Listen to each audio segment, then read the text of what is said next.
सुना,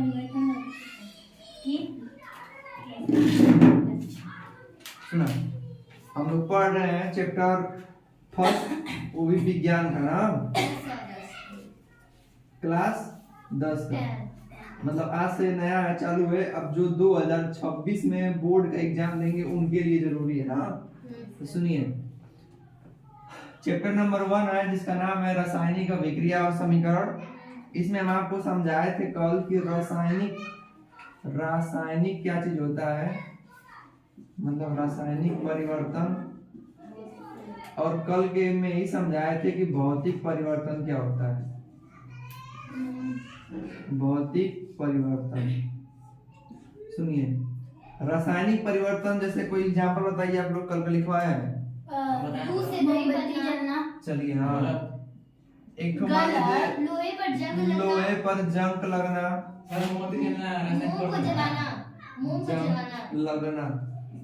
लिख रहे हैं ना आप लोग की वजह जाएगी इसमें, हम तेज बोल रहे हैं ना। सुनिए, लोहे पर जंग लगना, इसका मतलब बताए थे ना कि अगर कोई भी जैसे मान लीजिए पदार्थ है, चाहे कोई भी क्रिया हो गई, पुनः अगर वापस वो नहीं मिल पाएगा उस शुद्ध रूप में, तो वो क्या हो जाएगा, रासायनिक परिवर्तन। जैसे लोहे में जंग लगना, अगर लोहे में जंग लग जाएगा तो लोहा मिट्टी बन के नष्ट हो जाता है ना, उसे हम पुनः किसी भी विधि से लोहा नहीं बना सकते हैं।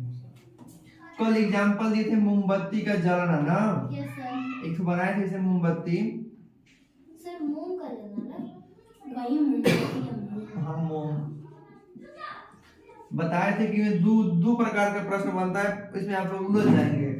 अगर उसका जलना पूछ दिया और पूछ दिया पिघलना, देखिए जलना माने जल के पूरी तरह से नष्ट हो जाएगा, तो हो जाएगा कौन सा परिवर्तन, रासायनिक। हम पुनः वापस उसको नहीं ला सकते हैं। अब पिघलना मतलब वो क्या था, वो ठोस अवस्था में था और किसमें बदल गया है, द्रव में। तो जब ठोस से द्रव में बदल गया तो पिघल गया है, तो कौन सा परिवर्तन, क्या कर देंगे तो खुद जम जाएगा। सर पानी में इतना बात समझाए थे ना। अब भौतिक समझाए थे आप लोगों की पदार्थ का में वह परिवर्तन जो किसी बाह्य कारक से उसकी अवस्था को बदल दे, और जैसे ही बाह्य कारक हटाएं तो पुनः उसी अवस्था में क्या हो जाए, वापस आ जाए। जैसे एक बताए थे कि मान लीजिए गिलास ले लीजिए, इसमें पानी भर लीजिए, क्या भर लीजिए, अब इसी गिलास को क्या कर दीजिए, फ्रिज में रख दीजिए, इसमें 0 डिग्री सेल्सियस ताप पर, तो इसका तापमान 0 हो गया, तो ये क्या बन जाएगा, बर्फ बन जाएगा। यहाँ पे ये द्रव में था, अब कैसा हो गया है, ठोस में। तो द्रव से ठोस में बदल गया, तो इसकी अवस्था परिवर्तन हो गया, अवस्था बदल गया ना। आप लोग के लिए अवस्था 3 गो है, ठोस, द्रव, गैस। तो जब द्रव था बदल गया ठोस में, तो अवस्था में परिवर्तन हुआ। तो कौन सा परिवर्तन हुआ, ये भौतिक परिवर्तन। क्यों, क्योंकि जैसे ही फ्रिज में से ना हम निकाल लेंगे गिलास को, तो जब बाहरी वातावरण में यह संपर्क में आएगा तो ये पुनः क्या बन जाएगा, पानी बन जाएगा। क्या बन जाएगा, तो अब रासायनिक परिवर्तन भी लिखवा दिए थे और भौतिक परिवर्तन भी लिखवा दिए थे। आज हम लोग को क्या पढ़ना है, रासायनिक लक्षण। ठीक है।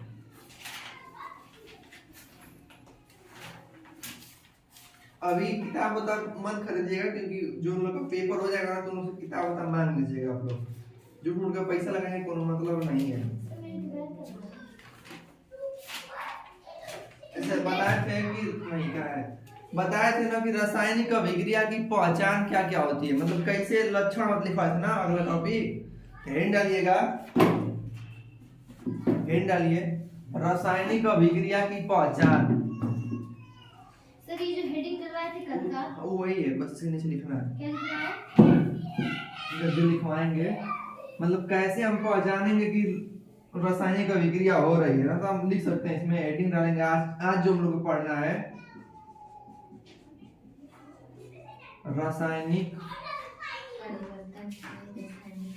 रासायनिक अभिक्रिया की पहचान। मतलब कैसे हम पहचान सकते हैं कि कौन कौन सी रासायनिक अभिक्रिया हुई है। ठीक है, तो लिखिए, इसमें हम 2-3 तरीके से पहचान पाएंगे कि रासायनिक अभिक्रिया हुई है कि नहीं हुई है। तो पहला, अवस्था में परिवर्तन। ठीक है सर। हाँ, बस इसमें यही सब लिखना है, अवस्था में परिवर्तन। और दूसरा लिख लीजिएगा, ताप में परिवर्तन। मतलब कौन सी टर्म, अगर भौतिक या रासायनिक अभिक्रिया होगी ना तो उसके ताप में क्या, रंग में, इस पे सब भर गया पूरा। हम लोग सीख लिए कि देखा इतना चीज, अगर देखो रासायनिक अभिक्रिया पहचानने का हम तरीका लिखवाए हैं कि पहला नंबर की हो सकता है कि उसकी अवस्था में परिवर्तन हो जाए, और हो सकता है कि उसके ताप में परिवर्तन हो जाए, या हो सकता है कि उसके रंग में परिवर्तन हो जाए, या हो सकता है कि उसमें से क्या निकले, गैस निकले।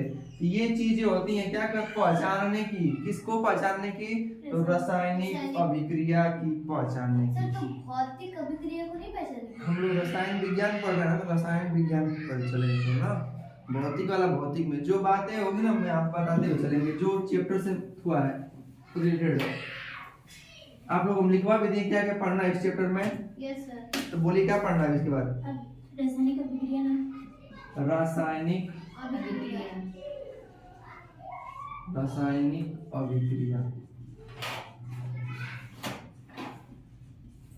सुनिए ना, रासायनिक अभिक्रिया क्या होती है पहले आपको समझा देते हैं ना। जैसे मान लीजिए आपके पास दो पदार्थ हैं, पदार्थ ए है और पदार्थ बी है। आप इन दोनों को मिलाते हैं, प्लस का मतलब मिक्सचर करते हैं। तो मिलाने के बाद आप मान लेते हैं कोई तत्व, चाहे कोई पदार्थ, चाहे कोई यौगिक बन गया, सी बन गया। तो देखिए आप इन दोनों को मिलाए थे इसलिए बीच में प्लस, इन दोनों से हमको कोई तीसरा पदार्थ मिला है इसलिए हम इसको सी से दिखा दिए, ठीक है। अधिकतर आप लोग रासायनिक समीकरण जब लिखेंगे ना तो यही सब आप लोग जानेंगे। अब समझिए रासायनिक अभिक्रिया में क्या होता है कि दो हमको अभिकारक, क्या रहेगा, अभिकारक। तो देखा एक तीर होगी, तीर का ये बायां साइड, लेफ्ट का मतलब बायां और इधर का मतलब राइट मतलब दायां। तो तीर के बाएं तरफ जो भी हम ले रहे हैं अपक्रिया करवाने के लिए उसको बोलेंगे अभिकारक। क्या बोलेंगे, ये हम लिखवाएंगे आपको, अभिकारक, ठीक है। अब तीर के बाद इन दोनों को मिक्सचर करेंगे। अब जिस कोई भी अभी आपको सिखाएंगे कितने प्रकार की रासायनिक अभिक्रिया होती है, पहले आप इसका प्रकार सीखिए तो आप समझ गए ना कि जो चीज हम लेंगे ना उसको हम बोलेंगे क्या, अभिकारक। और जो हमको इन सबको मिलाने के बाद जो हमको प्राप्त होगा उसको हम उत्पाद बोलते हैं। क्या बोलते हैं, ठीक है। तब पूछता है कि रासायनिक अभिक्रिया में अभिकारक क्या होता है, तो हम कहेंगे कि रासायनिक अभिक्रिया में जब चाहे जो पदार्थ हम लेते हैं उसे क्या बोलते हैं, अभिकारक। क्या बोलते हैं, अभिकारक। इनको मिलाने से जो हमको प्राप्त होता है इसको क्या बोलते हैं, उत्पाद। क्या बोलता है, उत्पाद। जैसे एक चीज देखिए, मान लेते हैं आपने हाइड्रोजन ले लिया, ठीक है। मान लीजिए आपका आप पहले से पढ़ते आ रहे हैं, मान लीजिए आप सोडियम ले लिए और क्लोरीन ले लिए। क्या ले लिए, तो इन दोनों को मिलाएंगे तो NaCl बनेगा। क्या बनेगा, तो ये हमारा क्या कहलाएगा, सोडियम क्लोराइड। नहीं, ये हमारा अभिकारक कहलाएगा। क्या कहलाएगा, अभिकारक। अभिकारक क्या होता है, जो हम रासायनिक अभिक्रिया करवाने में जो पदार्थ लेते हैं उसे क्या बोलते हैं, अभिकारक। अभिकारक। इस बात को समझिए, तीर से पहले जो कुछ भी हम लिए हैं उसको क्या बोल रहे हैं, अभिकारक। और जो हमको प्राप्त हो रहा है उसको क्या बोलेंगे, उत्पाद बोलेंगे, ठीक है। चलिए लिखिए, लिखिए रासायनिक अभिक्रिया हेडिंग डाल के इसके आगे लिखिएगा ना, बोल रहे हैं।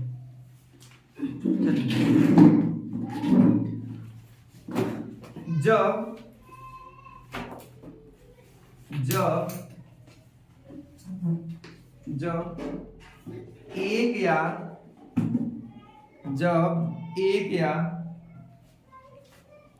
एक से अधिक पदार्थ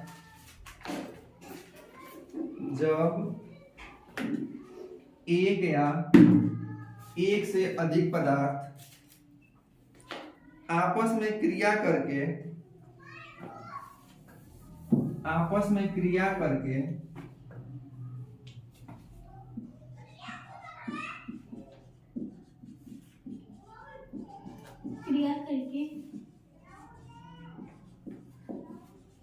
पदार्थ आपस में क्रिया करके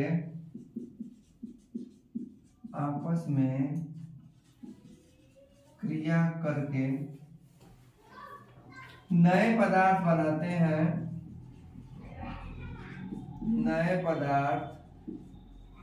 बनाते हैं तो इस प्रक्रिया चाहे क्रिया, इस क्रिया को रासायनिक अभिक्रिया कहते हैं। रासायनिक अभिक्रिया कहते हैं। जब दो या दो से अधिक पदार्थ आपस में मिलकर एक नया पदार्थ बनाएंगे तो इसको जरूरी नहीं कि एक ही बनाए, एक से अधिक बना सकते हैं।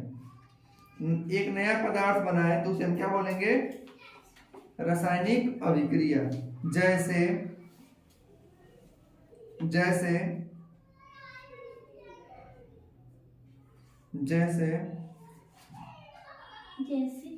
नौसादर पर, अभी हम इसका सूत्र बता रहे हैं। जैसे नौसादर पर चूना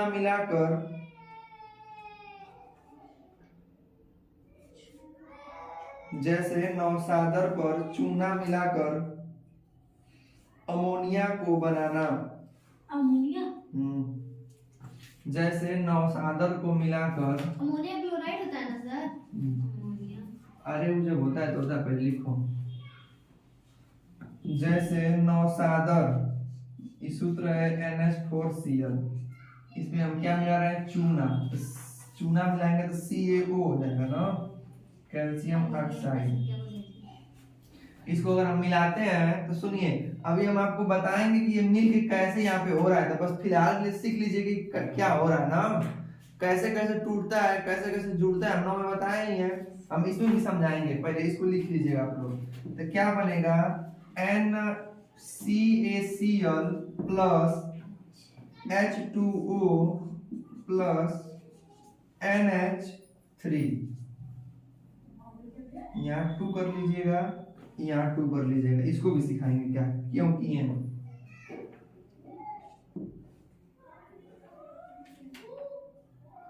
ठीक ना? अब देखिए, ये होता है हमारा नौसादर। क्या होता है? तो परीक्षा में कभी वो पूछ भी देता है कि इन निम्न में से नौसादर क्या है। तो नौसादर इसका ये व्यवहारिक नाम है ना, इस तरह ये अमोनियम क्लोराइड है। क्या है? Ammonium chloride. लिख रहे हैं, इसका रासायनिक नाम क्या हो जाएगा? Ammonium chloride. अमोनियम क्लोराइड हो जाएगा। इस बात को ख्याल रखिएगा। अमोनियम क्लोराइड को ही हम क्या कहते हैं? नौसादर। आई हमारा क्या है? चूना। क्या है? चूना को क्या कहते हैं पता है किसी को? Calcium oxide. अरे नो, इसमें नहीं था। कैल्शियम ऑक्साइड, कैल्शियम हाइड्रोक्साइड पूछे चुका हूँ, पानी में गिरा रहता है। जब नौसादर को चूना मिलाते हैं, देखिए यहाँ पे अमोनिया बन गया NH3, इसको लिखेंगे अमोनिया।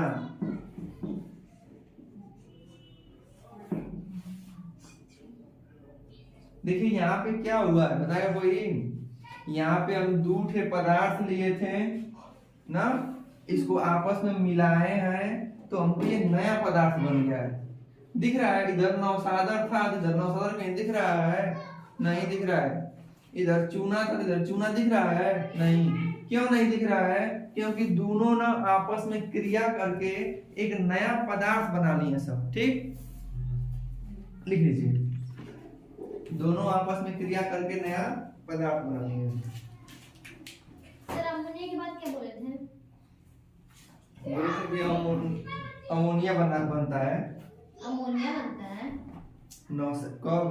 अच्छा यहाँ इसमें जैसे में बोलते कि नौसादर को पे अगर चूना मिलाएंगे तो अमोनिया गैस बनती है। अब उसके नीचे इस जो बात बोले हैं उसी को यहाँ पे लिख लेना है।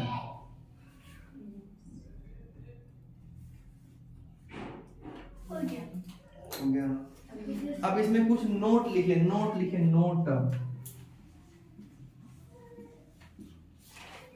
Note number 1। सर रुकिए। ठीक है रुके।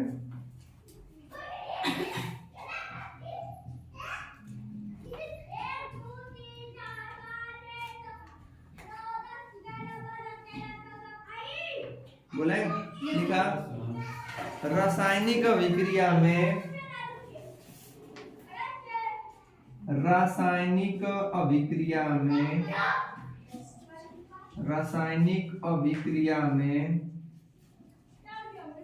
भाग लेने